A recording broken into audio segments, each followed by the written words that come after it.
Recently, I've been thinking about Cars 2. It was a movie that was heavily misjudged, that didn't even go into the same pathway that Cars 1 did or even Cars 3, and that made people judge the movie horribly when it first released. There were also a couple plot holes, which I'll get into soon, but this movie still does receive that fair amount of hate. There'll be people even saying to just skip the movie and go straight to Cars 3, which I think is ridiculous. I'm not just going to have a biased opinion and say that this is an amazing film, because I do understand that it has its flaws. But while we're at it, let's take a quick look at what people thought of this film. Miss A said, a stupid movie that has nothing to do with Cars 1. Tommy D said, bad movies, bad characters, and a boring movie. But we got Max B saying, this is literally my favorite Pixar movie, despite everyone saying it's trash. And we got Vince Paulo saying that the movie's underrated. So you can see that people have their fair share of opinions.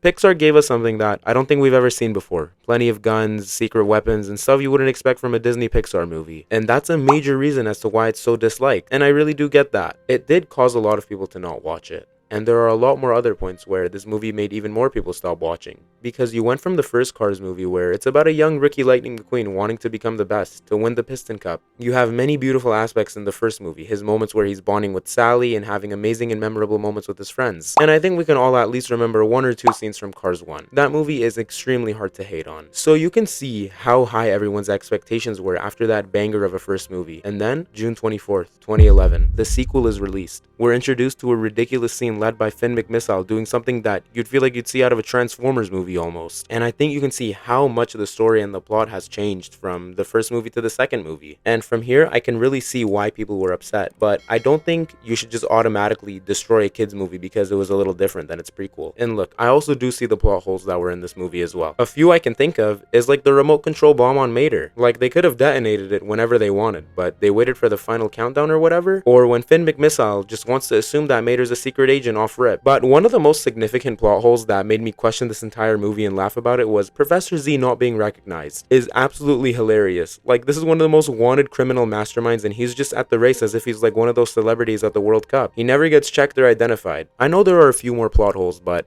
at the end of the day, most of us were children when we saw this movie. I don't think a single kid is going to point out the fact that they hate this movie because there were secret spies and guns in it, and the fact that it was different from the first movie. If anything, I remember being a kid and I thought Finn McMissile was the coolest thing I've ever seen, and seeing Mater having a giant rocket attached to him was insane. I thought that was so amazing, and I still do. You know, how are children not supposed to love these characters that have these crazy special gadgets and all sorts of new equipment? A little off topic, but I remember I had this one old Finn McMissile toy. I loved that thing so much. It had like a bunch of detachable parts and you could turn him into a submarine or that jet ski version or just his regular version. I remember I donated that thing to the thrift store, but man, I miss it. But thankfully I do still have these two guys, Mater and McQueen, which makes me a bit happy. Moving on. Many critics also despise this movie because Mater was pretty much the main character, which I can't lie wasn't something I was necessarily looking forward to, but they carried it on in a very entertaining way. Mater is not going to be a side character that you're going to find boring. He's unpredictable, so it's something that you can't really hate on. And for the people that didn't like Mater being the main character, I feel like they should also look at the new characters we got. Holly Shiftwell, Finn McMissile, I know I mentioned him for like the 5th time, I'm sorry. We got Francesco, we got Professor Z, we got Acer and Gren, and we got the worst out of them all, Miles Axelrod. When I was a kid, I didn't realize what his name really meant, but now I realize it's pretty funny and clever. Moving on. Francesco was an amazing arrogant rival. He was insanely cocky and overconfident, and he made you want to root against him, which is what a good antagonist or rival type of character should aim for. You could immediately feel the tension anytime he was against Lightning, which made all of us dislike him. And all of these other side character racers were also so cool. They all had a bit of character with the little amount of screen time they had, which was a really smart idea. I think all of us had one racer that we connected with a little bit, or maybe you even got a toy of them. I remember I loved Nigel Gearsley, but obviously none of these guys were anywhere close to the skill level of a prime Lightning McQueen. Now, let's talk about the villains. Miles Axelrod. This guy wasn't someone who was broken. He was just pure evil. You're telling me throughout this whole movie this guy was hiding the fact he was a gas guzzler while owning a major oil reserve and wanting to just manipulate the entire world to never trust green fuel. He was evil, and he wanted to be seen as a hero until the absolute legend Mater stopped him. Professor Zundap was honestly a mastermind. That whole camera thing he had going on for himself was wicked. He had a camera that could shoot electromagnetic beams at anyone he wanted to make that green energy look like it's some sort of virus. But of course, for the 20th mention, our goat Finn McMissile stopped him and got him arrested. Now onto more of a side topic. I really did enjoy the comedy of this movie. No matter how old you are or whatever your humor is, I think you'll be able to have a good laugh seeing Mater not be able to tell the difference between wasabi and ice cream, or him not understanding how a bidet works. I can really see why people dislike this movie. They're not wrong.